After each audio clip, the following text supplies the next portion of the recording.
It's Nolan.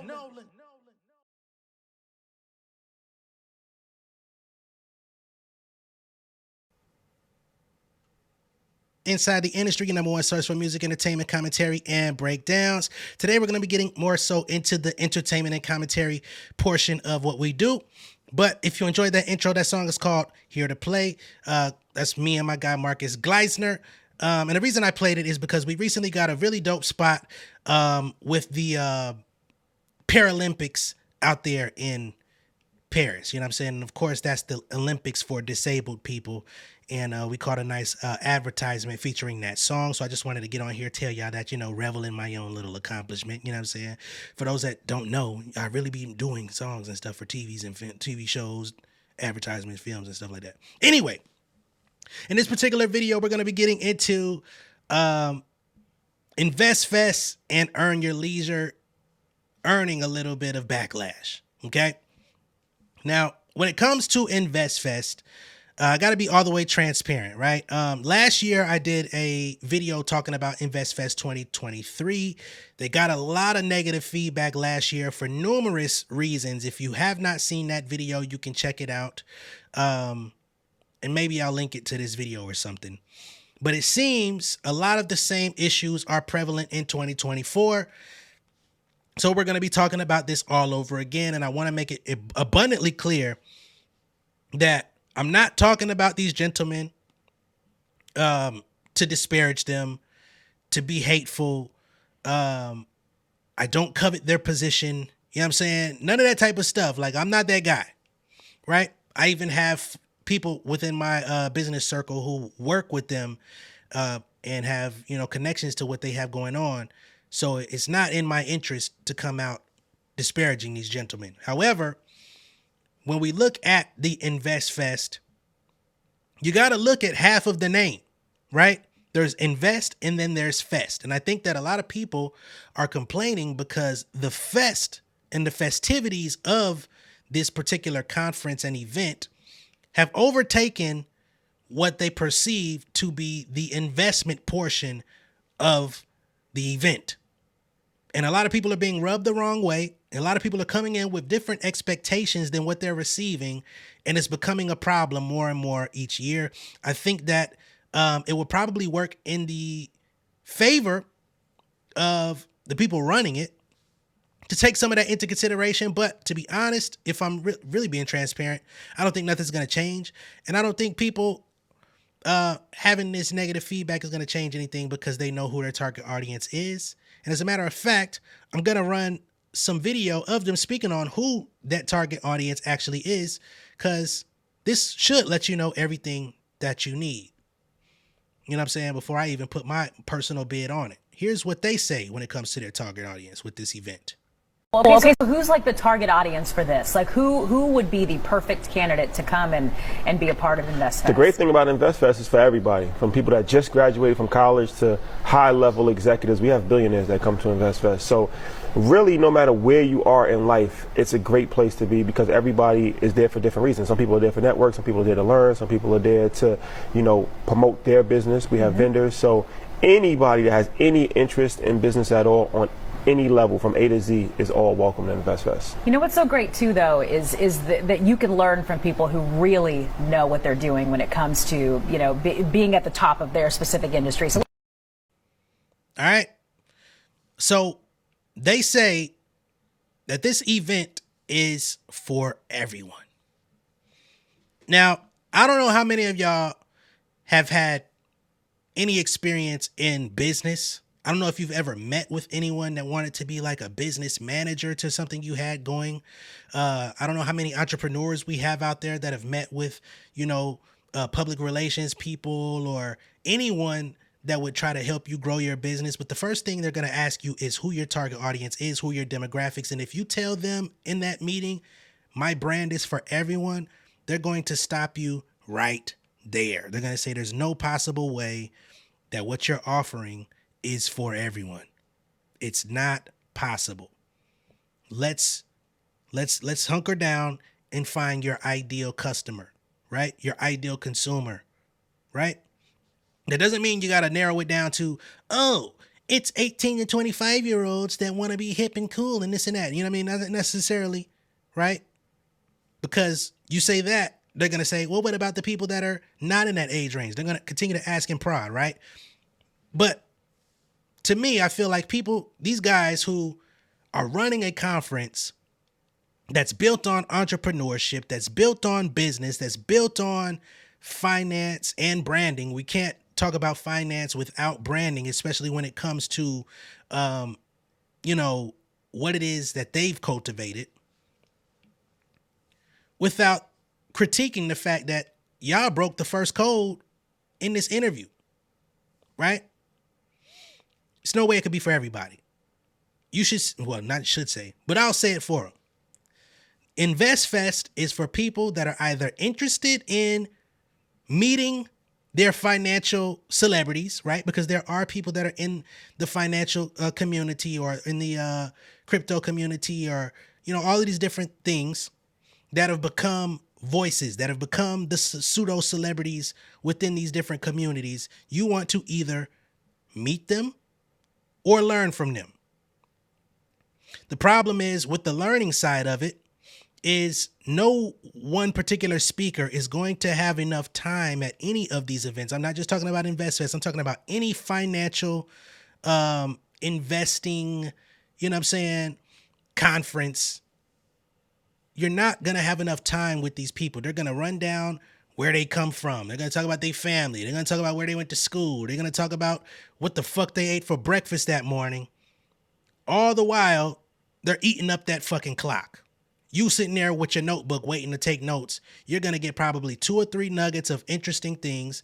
And they're only going to tell you, oh, when I was in this situation, this is what I did to get myself out of it. These are essentially work hard, bootstrap, American dream events. They get your juices going. So you leave inspired and you find yourself in the same predicament as you left before when you get home. It is what it is. People can be mad. I don't give a fuck because, look, I've positioned myself as an expert within sync licensing, right? Getting your music and TV and film. I just told y'all about the advertisement I have for the Paris Paralympics. People have paid for courses and all of this different stuff to come learn from me, right? I've taken part in bigger conferences and stuff like that. But at the end of the day, I've kind of stepped back from doing it because I felt like I was offering so much information to people. I feel like all the information that I gave out, if anybody were to sit down and really sift through it and use it, their life would be changed 100 times over, right? But you still got to go out and put the work in. So I could lay it there for you, but what are you going to do with it, right? So that's one side of the coin. And the other side of the coin is for people that are less passionate than I am about educating. They're just going to give you the abridged version of their success story. They're not going to tell you about all the investments that went wrong. They're not going to tell you about all the nights they had to eat noodles instead of goddamn roof Chris. You know what I'm saying? A lot of these motherfuckers will have you under the assertion that they never found themselves in a bad position. You know what I'm saying? Or the worst of their life was 20 years ago and they never went through nothing of note for 20 years. Fuck out of here. Right? So there's that. I mean, who wants to go find out what Fat Joe did to become a successful rapper at an investment conference?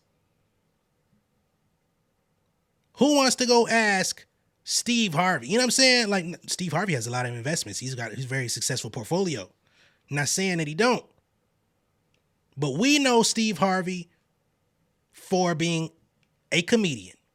We know Steve Harvey for being a radio host, a TV host, right? He may not make the bulk of his salary from those things, but we know him for those things. He did not earn his place in society off of making investments that created him as a celebrity. So that's not what you're going to receive when he speaks. We could go down a whole fucking list. You know what I'm saying? It just is what it is. We've got this gentleman on TikTok who's going viral because he had some of his own critiques of what they have going on. So let's go ahead and hear what he's talking about, because he was on the ground. He paid money. Where you going, sir? I went to InvestFest this year, and it's probably the last time I'll ever go to InvestFest or anything remotely close. I think it's morphed into something that is outside of the element of financial literacy, and it just feel like salesy and everybody trying to get you to sign up. That's just my opinion of InvestFest. Definitely a lot of distractions. Everything is a big distraction there. It's definitely downsized compared to last year. I could tell a lot of people didn't get the value from it and didn't want to return. As somebody who just getting a general admission ticket, I don't think it's a lot of value in that $250 spent. That's just my opinion. So again, I would never go back. I don't feel like the ticket is worth it. I don't feel like InvestFest is worth it. However, I do love Earn Your Leisure and their platform. I just think InvestFest is something in the past, and they need to narrow it down, or kind of give it up. Another thing about InvestFest, Earn Your Leisure, all these speakers, they play a pivotal role in this renaissance of entrepreneurship. Like, that shit is so cool in our community, in our culture now, and everybody's not cut out to be an entrepreneur, a leader, a manager, a CEO. That's not for everybody. It's just these buzzwords that started floating around somewhere around a pandemic, like generational wealth, ownership, and everybody took that shit and ran with it. And it's like, it's okay for you not to be the owner of a business. You're not cut out. And if you aren't cut out, do the legwork, learn, be around other leaders, see how it's done. You know, that's why we have some bullshit customer service sometimes. Or just a lot of businesses fail within the first year because everybody's not cut out to be an entrepreneur. InvestFest magnifies that, like, to the extreme. And it's okay. Like, it's great that we getting a wave of financial literacy, but we gotta do better, man. Boom, there you have it. Most value you're gonna get out of attending InvestFest for the average person, because there are some very like masterful networking people that can probably get in proximity of the speakers, the guests, and everything, and work they move, give them a pitch, and know a friend of a friend or whatever, get beyond security barricades and do their thing, their elevator pitch, and they pop that shit off. Some people are going to be able to do that. But for most people, your best bet is to network around, right? The niggas that's in the crowd, talk to the motherfucker. You know what I'm saying? Tell them who you are. Tell them what your business is. This is what I'm getting off the ground. I'm looking for partners. I'm looking for, you know what I'm saying? I've got the infrastructure, but I need somebody to help me with marketing. This is, you know what I'm saying? This is what I'm going for. This is what I have already here. Here's my website. Pull the motherfucking website up. Here's a QR code. You know what I'm saying? Get out there and talk. That's going to be your best value. If you're not out there doing that and you're trying to extract value from the people on the stage, they got your ass. And it just is what it is. There's no left, right, up, or down about it. There's no explanation that can come from the Earn Your Leisure guys or nobody that was involved. They got you. It was intended for you to come to a place, a designated venue, for you to network with the people that are surrounding you and to watch what these niggas got to say. Then they're going to have the food court. Then they're going to have the DJ area. Then they're going to have the artists and performers to give you a good time, shake your ass and sing along, right? It's all of those things in one. But if you think it's just about, Wall Street and all that other shit, you better off taking whatever you spend on it. Because some people, I remember I had folks in my comments last year say they spent $3,500 on a couple VIP tickets and all that stuff. Man, you better take your ass to a goddamn digital college somewhere and learn the ins and outs of finance. Get a real finance certification degree, whatever the fuck. That's your best play if you there for that. Not to mention, half the niggas that are associated with EYL, they're guests on the podcast. Some of the things they even give you, you know what I'm saying, as we've learned over the years. Some of the techniques that these people are employing to earn money are actually either borderline illegal or actually are illegal, right? You might be able to pull it off this year, next year, the year after that.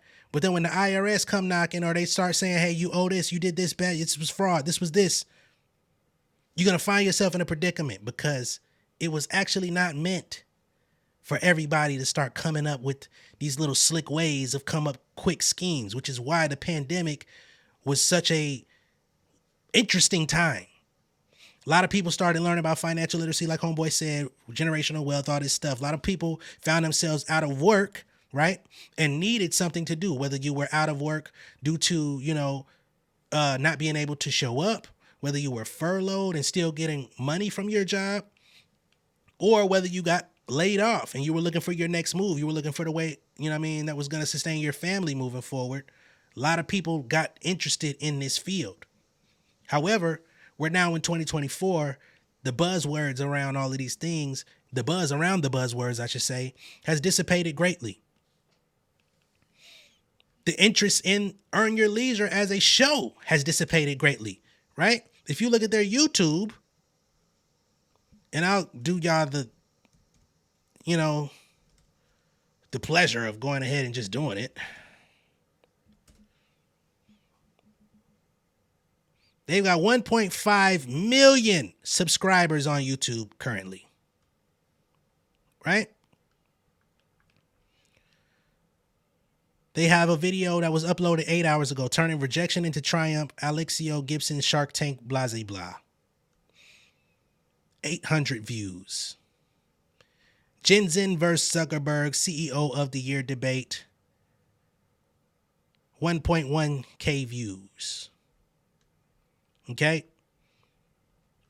So we see a channel with 1.5 million subscribers is having a hard time getting, all right, you see this video got 3K, this video got 5, this video got 9. They're struggling to get over 10,000 views per video at this current time. People have lost interest in these people. I'm not sitting here to stomp on these guys, have nothing against them, never met them. Doesn't matter if I do or don't. But what I'm saying is the perception of what it is that they do, the hype around what it is that they do has died down greatly because a lot of people have come to the realization that if I'm really trying to get money in this world, I need to go seek professional help, right? Or I need to go get some professional training of my own, not just get word of mouth information from niggas that's not going to break it down into all of the ways, you know what I'm saying? And they had some good information on their channel. I've learned some things from their channel. I'm not saying it's just terrible content. I'm just saying that the people are speaking through inactivity. That's what I'm saying, right?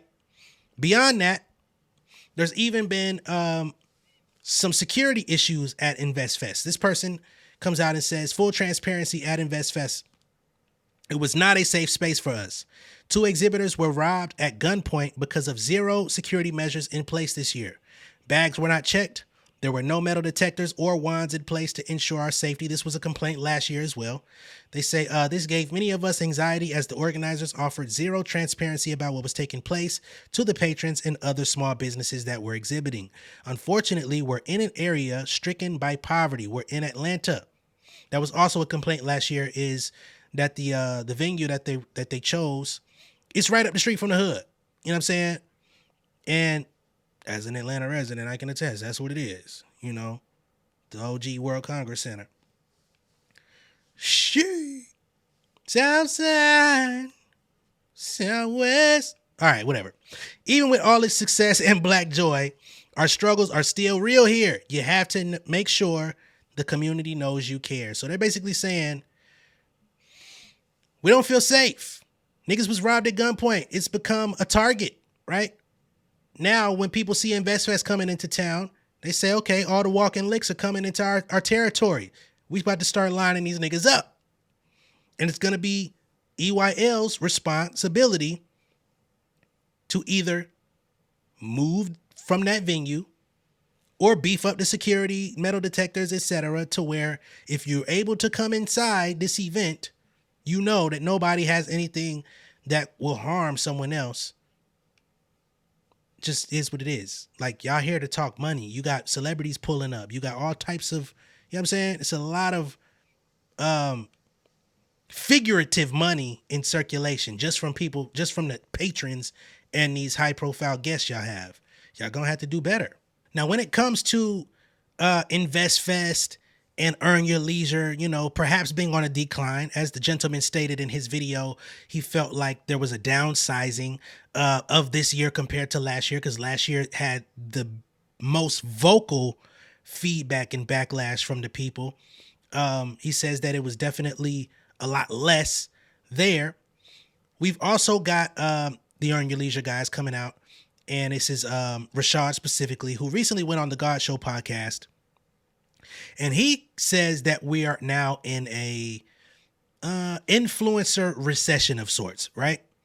And if you don't know what that means, I don't either. But if I were to deduce what I think he means, basically we're seeing influencers kind of tapping out. A lot of people that wanted to become influencers are seeing that it's not glamorous. They felt like that was their way out of the 9-to-5 life. They felt like that was their getaway from having to, you know, actually work. And that's not everybody's intentions. I'm not saying that's everybody. I'm not saying that was everybody's thought process. A lot of people tried to become entrepreneurs, to become influencers, to try to sell niggas on a course, try to sell niggas on a master class, try to sell niggas on.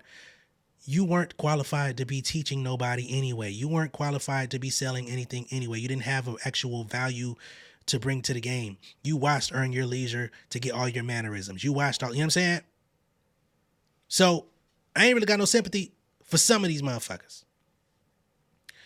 But again, Rashad says that we're now in a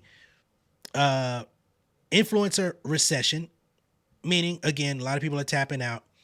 And it seems that he's attesting this to why there may be a little bit of stagnancy even going on in what they're doing, right? Because as we talked about earlier, that target audience, that demographic, that customer base, if we're going by the numbers, things are downsizing even for them. Even the people that fuck with them are becoming less and less. You know, they've got celebrity friends. They've got a lot of allies to make this stuff look big. Of course, they got camera crews and stuff to make it look big. But it seems that things are slowing down even for them. I'm going to go ahead and let them talk.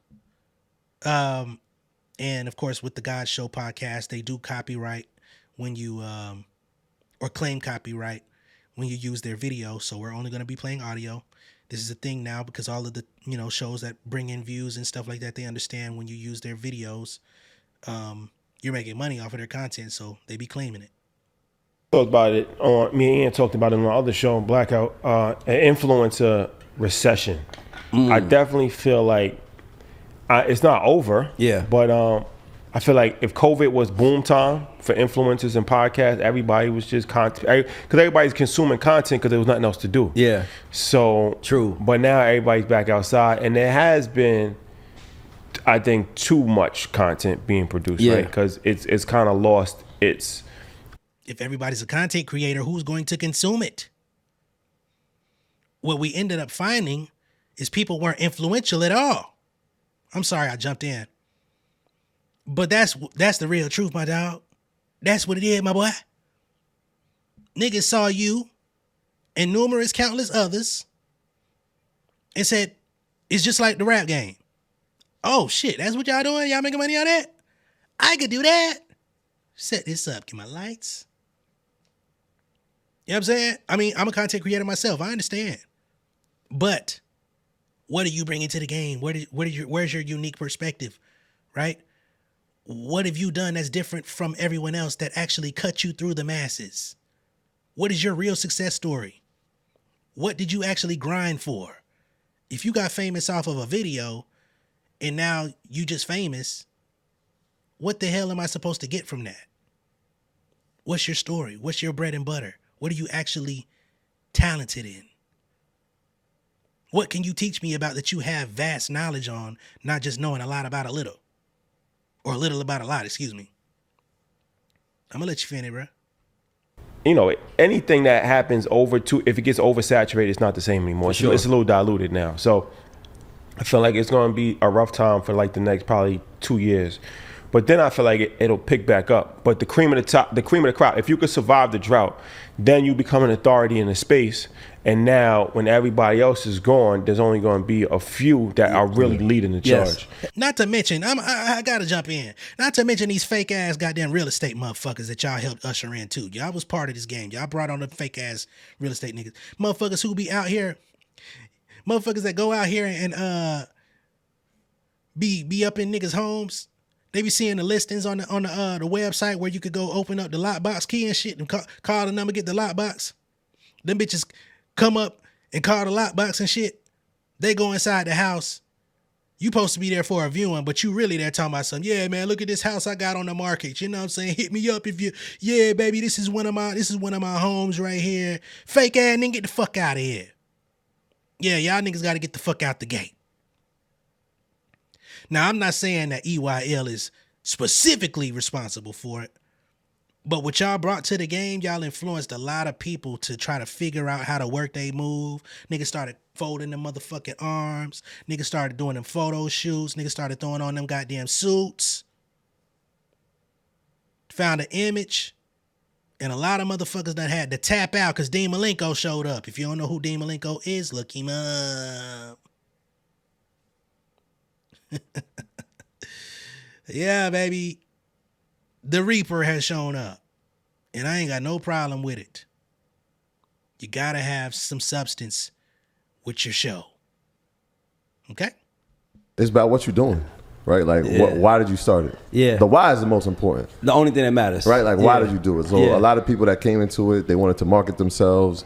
They want, like, I'm going to make money inside the space. They weren't consistent when they didn't see the money. Yeah. Right? And they didn't see that their brand was growing. Yeah. Or they was trying to make themselves grow without having a brand. It's different when you see us, right? We were shot in Troy, but when you walk outside, it's like, let's earn your leisure. Yeah. So the brand grows. Yes. Right? When most people don't come in with that mindset, you see them wave it off because they don't have to be consistent. I'll go back to doing this. I'll go back to doing that when it's like, nah, why'd you come here? Yeah. Why'd you want to have a conversation? Why did you want to add a voice to this industry? Yeah. I'll tell you exactly why they showed up. You sold them on the idea that they could do it too. Not only did they see all these other content creators doing it, the show that y'all created is built off of you could do it too. It's built off of here's a bite of the sandwich. If you want the rest of the sandwich, come fuck with me and I'll show you how to make the rest of the sandwich. Niggas got in the sandwich making class and niggas ain't had no lettuce, no tomato. You know what I'm saying? Niggas just had lunch meat. Damn. That ain't the sandwich you showed me in the advertisement. That's why they showed up. They wanted a sandwich. And you ain't had nothing but bread and meat. Pause. Don't ask why the people showed up. That's insulting. Okay? They wanted to get like you, brother. And once they found out that they were being sold a dream to get like you, they stopped coming. It's not a shot at y'all. It's a whole ecosystem of shit that's built on this idea, on this ideology. But at some point, the well has to run dry. And I'm sure y'all have the wherewithal to pivot and create that next thing for y'all because y'all were able to create this thing and have it sustain over the course of years and y'all built this Invest Fest and y'all did it in multiple places and all this different type of stuff. So I think y'all are going to be fine. But a lot of people that put their hard-earned money or shit, some of their unearned money, them fake-ass loans and grants niggas been putting in on, fake-ass PPPs a lot of niggas got in on and getting their ass RICO'd out now. Yeah, they not showing up no more. They feel like, fuck that. I guess I got to go back and put that goddamn security shirt back on. I got to go goddamn put them motherfucking reflector jacket on and goddamn get back to construction and goddamn guiding traffic. You niggas provided me a mental vacation for a couple years, but the shit did not last. right? When people don't have an answer for it, then you see them phase off.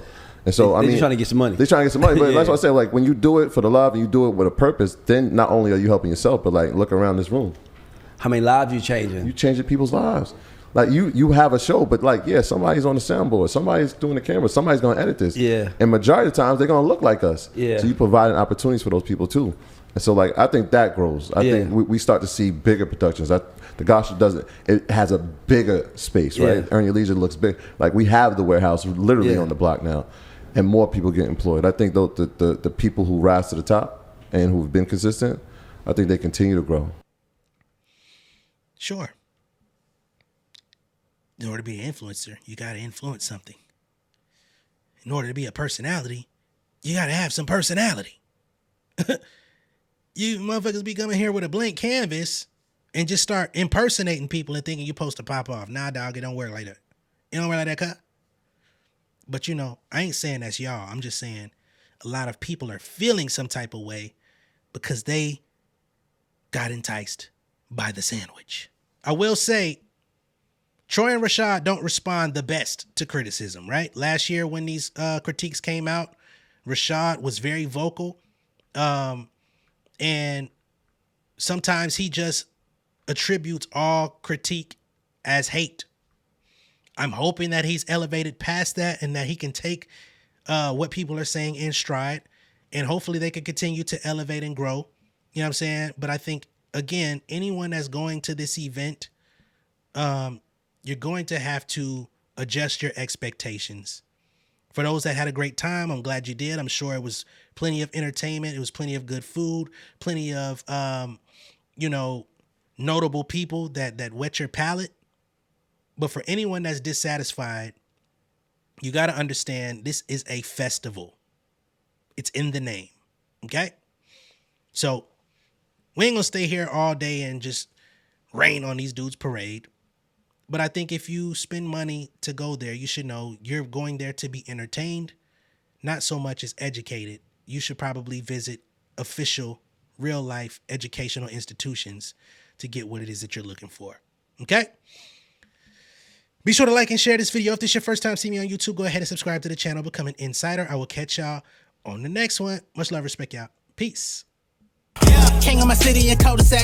Coming out swinging like soldier rag. Leading my people like quarterback. Boy, I study this shit, I'm an almanac. Had to get up and grind. Knowledge is booming, I'm here to apply. Came with the chip and the dip, it just single the mind. We finna do more than survive. I need my check. Spinning the block for the Gouda. We hitting the jeweler to flood out the net. We don't do beef on computers, I'm straight out the sewer. We come when you rest. Niggas be looking perplexed, so keeping my foot on their neck. No map, I trust my gut for the quest. With drama, I'm fully abreast. I was ready for years and they doubted me. All of a sudden they tell me they proud of me. I been dropping these haters like calories. Cross them out, I came back with some boundaries. Stand for my honor, but too raw, no corner. Packing the stick with a drummer. When I catch my bad, won't fumble. I done came too far to be humble.